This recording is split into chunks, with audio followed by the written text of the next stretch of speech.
All right, we are back again. Um, and just trying to wrap up questions I had since yesterday. And this next one is from PrepTest 111, Section 4, Question 21. And I'm going to have to admit, this is getting a little far back for my own comfort level. Like, the modern test starts to take on it's like something closer to its modern conception, somewhere around like test 135 on Law Hub, or if you're using the old system, test 60. Um, it's not that the old tests are bad in terms of the individual questions, but the individual questions tend to be in the wrong ratios to each other. Like you might have too many assumption questions, too few inference questions, too many principle questions, too few flaw questions. There are certain subtleties to the older tests that, yeah, the questions themselves individually are valid.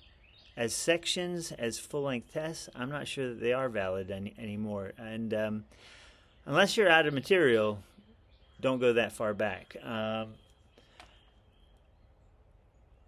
Around test 40, the questions start to look really good on logical reasoning. And then around test 63, 64, something like that, or test, something like 135 or something on the new system. You're going to start seeing those A-B passages on reading comp, and that's really when the test takes on its fully modern complexion. All right. So,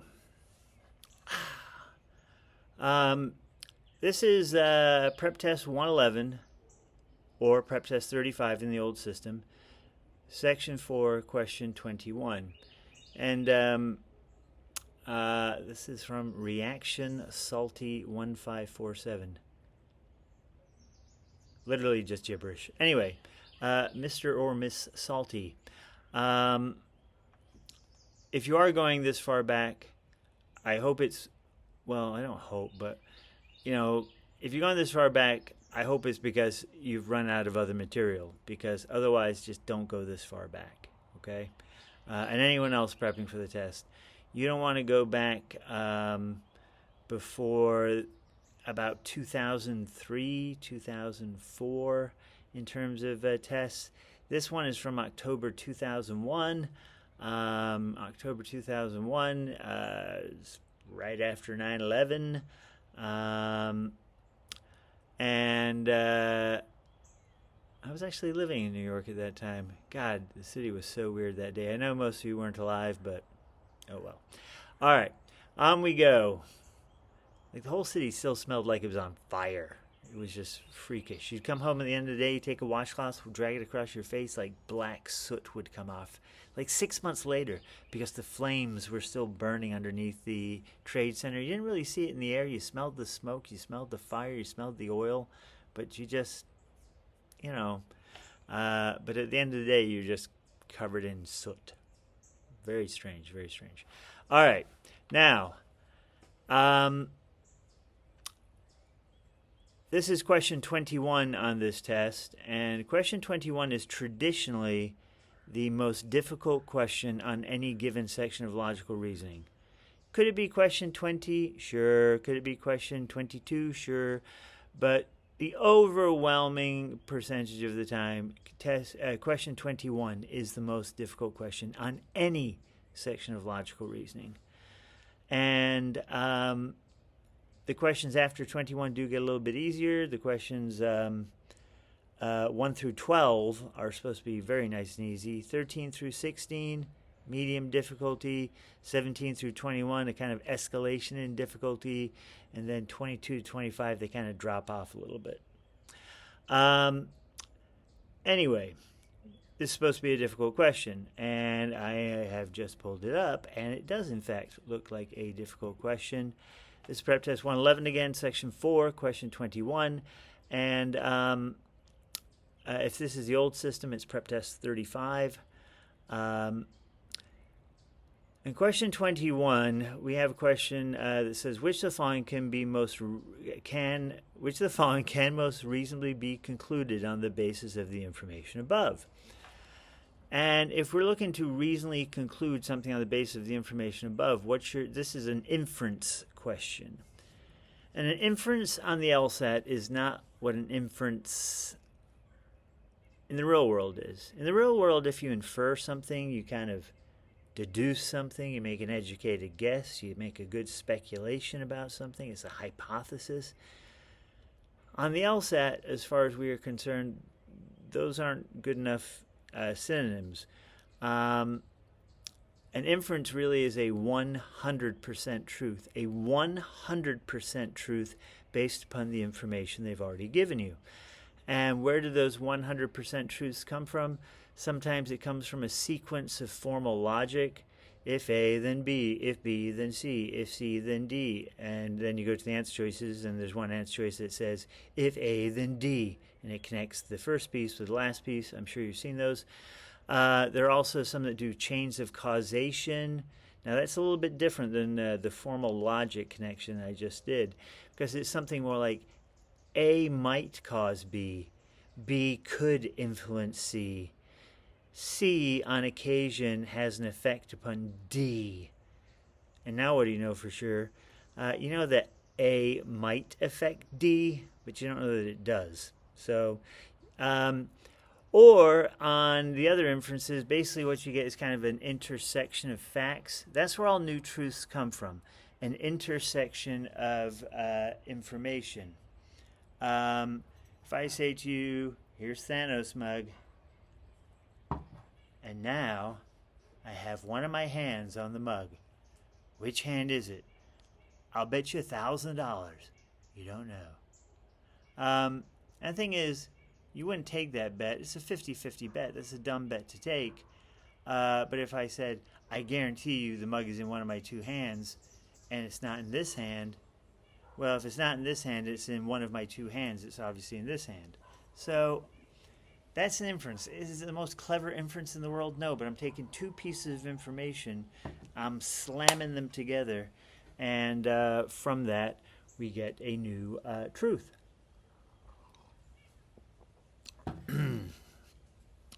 These questions are sometimes predictable, sometimes not. Sometimes you can see where the facts are intersecting, sometimes you really can't see. Might you have to do formal logic? You might. And if you don't know formal logic, you're going to need to know formal logic. I can't teach formal logic here right now because it is formal logic is weird, but formal logic, once you get it down, formal logic can become so simple, but you need to have a real mastery of it. Formal logic is the language of the LSAT overall. Now, so maybe we can predict this, maybe not, but we're going to look for an intersection of information to come up with a new truth. So we've got all social systems are based upon a division of economic roles. So that is like a formal logic statement. All of this are that. If it's a social system, then it's based upon a division of economic roles. So that is a formal logic statement. But when you go on to the next statement, the values of a social system are embodied in the prestige accorded persons who fill various economic roles. It completely goes off the rails. That's not formal logic anymore. Formal logic is like definitive statements. You know, you are not getting into this bar unless you have an ID. Like that. You are, you're in Texas only if you're in the United States. Like that. Formal logic statements are not ambiguous. Once we get to the second sentence, the first sentence was about social system. The second sentence is about the values of a social system. Is a social system and the values of a social system the same thing? Literally, they are not the same thing. Don't even start to think that they're the same thing. Just because they contain like one of the same terms does not make them the same thing. You know, one of them is the social system. The other is the values of that social system. Completely different things. And they mentioned economic roles in the first sentence, but here they're talking about the persons who fill those economic roles. Are the economic roles and the people who fill them the same thing? No. Is a job and the person who has the job the same thing? No. This one's going to be a difficult one. I would anticipate kind of a long explanation here because this one suck diddly yucks, Flanders. It is therefore unsurprising that for any social system, the introduction of labor-saving technology, that's coming out of nowhere, that makes certain economic roles obsolete will tend to undermine the values in that social system. Now, do you know what you just read? I don't. And that's the thing. You have to have absolute confidence that you don't need to understand what you've read in order to get the question right. You 100% do not need to understand what you've read ever, quite frankly. And I mean like understand it on a, you took this information in, you said, now I understand more about social systems and the division of economic roles and the people with those jobs and how labor-saving technology affects it and all that shit. It's a lot of terms. And it's a lot of the same terms with modifications as well. But if you're looking for 100% truth, you are kind of bound by these terms that are on your page or on your screen. Because if it's 100% truth, the answer choice is not going to go talk about weird shit. It's going to talk about the concepts discussed in this passage.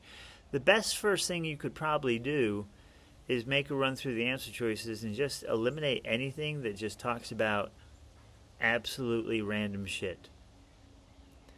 And that really is your best first pass because you care about time, right? You can't do formal logic here. You actually have to stitch these statements together somehow and see how they intersect. But I'm also telling you, you don't need to understand what you've read.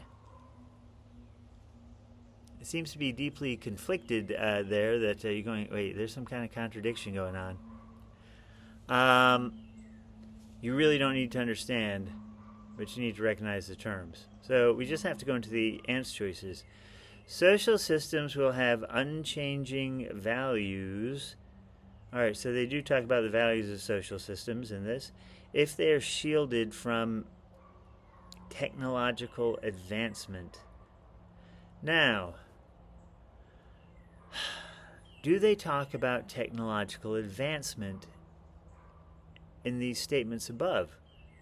And the thing is, you might go, yeah, they do. They talk about the introduction of labor-saving technology. That's that's a technological advancement. Is it? Is it? No. No. Just because, a technology is introduced does not mean there was an advancement in technology. We tend to think everything new is better than what came before it. But that's not true. We know that. And in this case, technological advancement, if I take an iPhone and I give it to somebody who does not have an iPhone, and they go, thank you for that. That's going to save me a lot of time and energy, this technology. Okay, good. I'm glad I could introduce you to it. But is an iPhone a technological advancement? No. It just happens to be new to you. But just knock out A. You're just going to have to trust me. When these terms go slightly off, you got to be real strict with yourself. And you also have to be confident that that answer is bullshit. And why is it bullshit? I know it's bullshit because of this word advancement. I know that. I know that. I know it with all of my heart. That is not ever going to be the answer. All right, so no type of technology will fail to undermine the values in a social system. Well, they do talk about the values of a social system again. No type of technology, and they talk about labor-saving technology. Now, is labor-saving technology the same as, every single type of technology? Oh, it's not? B is crap. It's gone. Just knock it out. You got to knock it out for some reason. You just need to be confident. You need to move through these answer choices with some alacrity. That's just a good word for speed. Now, a labor-saving technology is not the same as, just types of technology. It's just not. Just like labor-saving technology is not the same as technological advancement. It's just not. All right. So we're going to C. A social system whose values, all right, so we do have the values of a social system, that's in there, are not susceptible to change. They do talk about undermining, and by definition, okay, I got to keep it. Would not be one in which technology can eliminate economic roles. They do talk about technology. They do talk about economic roles. You got to keep C because it doesn't really go too far off the mark. It tends to constrict itself to the terms that are already present in the argument without adding additional terminology that makes those answers wrong. A and B are gone because of the advancement, because of the no type of technology. But C, social systems, values, technology, economic roles, they're all there. Doesn't mean the answer is C, by the way. D, a technologically advanced society. Do they talk about technologically advanced societies? No, they don't. D is gone. E, a technological innovation that is implemented. A technological innovation. First of all, they don't talk about technological innovation. They talk about labor-saving technology, the introduction of it into a social system, but not an innovation necessarily. And a social system foreign to the one in which it was developed. Do they ever talk about where the technologies were developed? E is just so far off the mark. The answer has to be C, just by process of elimination. It's the only one that sticks to the words on the page. And you might go, is that enough? Yeah, a lot of times it is. And you can get this answer real fast. Now, I know you're not going to be satisfied by my going, okay, so I still don't see why it's C. I see why the other ones are wrong, but I don't really even get what C is saying. One thing I mentioned in one of yesterday's videos was that when we review, you want to review at length. And when I say at length, you want to talk questions out to yourself. You want to try and articulate an explanation of what's going right and what's going wrong. So when I talk for 20 minutes about one question, I did that. I really did that. When I was sitting alone in my little house I had at the time, studying, the entire afternoon and sometimes part of the evening, I just talked through questions. Sometimes I would talk it out loud into a tape recorder and play it back and go, did that make sense? Because the articulation, that's the hard part. Putting it into words. And right now, I have not put into words why C is right. I knocked out A, B, D, and E because of the extra words, but me just saying C is the only one that contains the words that were originally up above, that's still not really an explanation. That's an explanation of why the others are wrong. So one thing I would do is that every question on the LSAT is repetitive to some degree. And I would have some common elements that I used all the time just to figure out the relationship between things. And one thing I really liked to use was the ingredients for a margarita. Why? Because I was down on the Mexican border and they had really good margaritas down there. And margarita, just in case. Tequila. White tequila, theoretically. Triple sec. Lime juice. Put it in a shaker, shake, pour it into the glass, done. Leave it with the ice, salt the rim, whatever you like, but 3-ingredient margarita. Margarita does not have more ingredients than that. Margarita is not made with anything other than that. And a margarita is just a very basic thing. And if you want to use something else, you can use something else. But I always found margaritas were quite useful when I was trying to figure out arguments, because I was trying to articulate to myself why things went right and why things went wrong. And margaritas, I don't know. All right. This is what I'm going to throw out there. And maybe I'll transcribe this if I come up with something good, because it doesn't always work, but it often works. All right, all social systems are based upon the division of economic roles. What if I said all margaritas are based on tequila? Now that's a lot easier to process than all social systems are based upon a division of economic roles. All margaritas based on tequila. You can keep that in your head.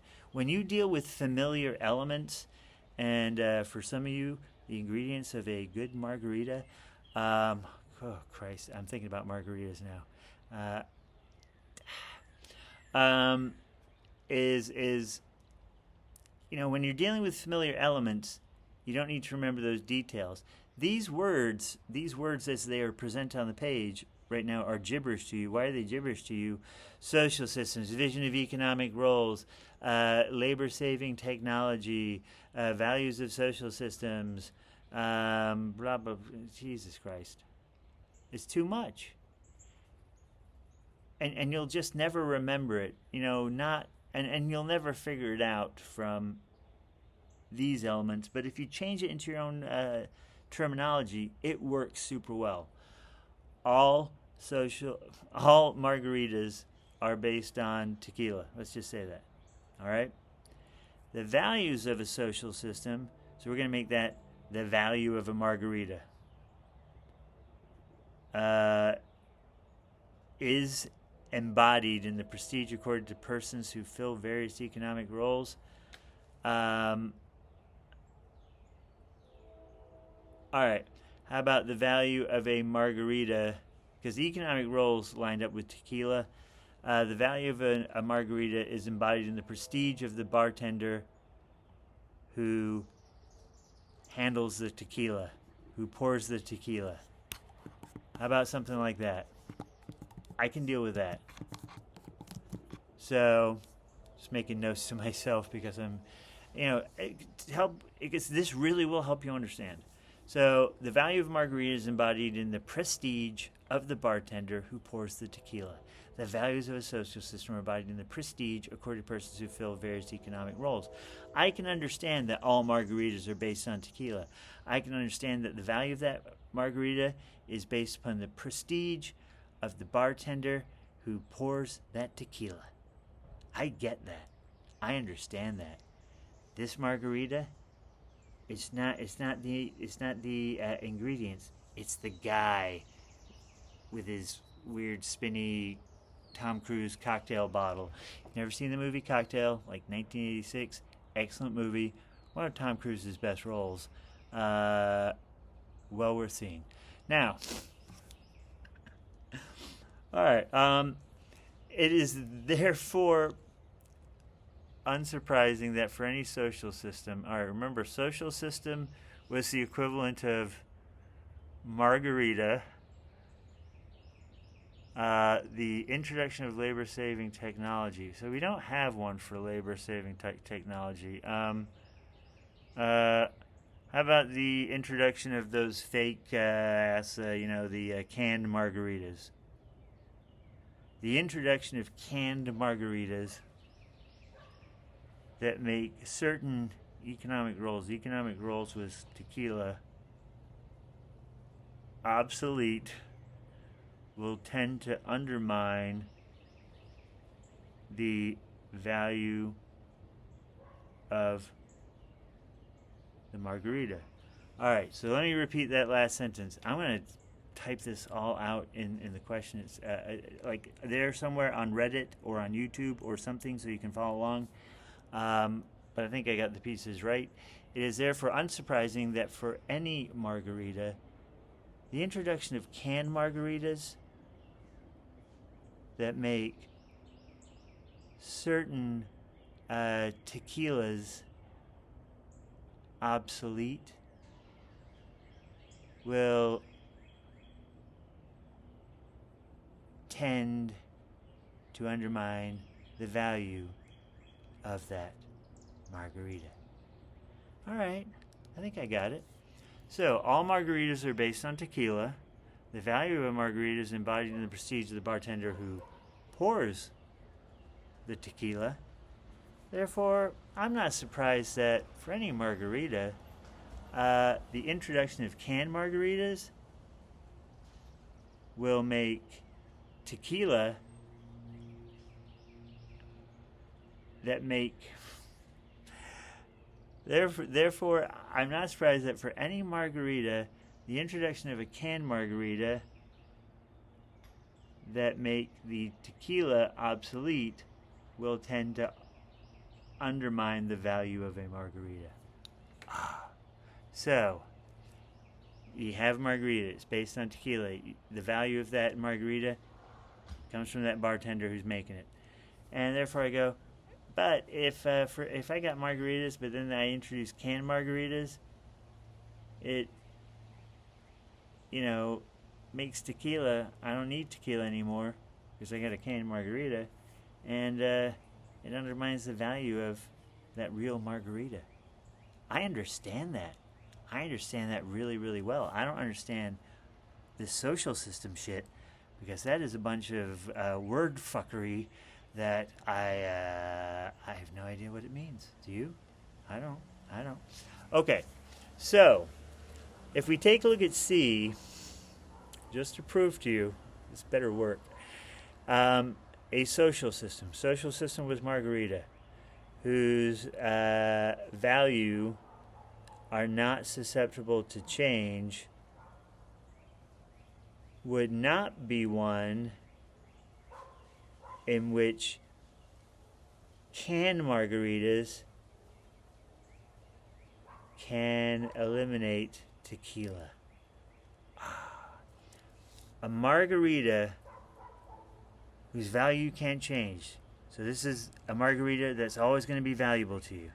Whose value can't be changed. Well, that margarita, it wouldn't be one where you had, canned margaritas, right? Because a canned margarita automatically undermines the value of a real margarita. I understand C now. This video is like 30 minutes long. I would go and drink like 10 margaritas now if I could, but I quit drinking 5 years ago because I was probably drinking too much. I'm gonna actually say that. Coming out of law school, holy shit! Almost everyone I know who came out of law school ended up like in rehab. Good times. All right. Until the next question, thank you again. I hope you made it with me through that one. That was horrible. But I do appreciate you watching. Bye.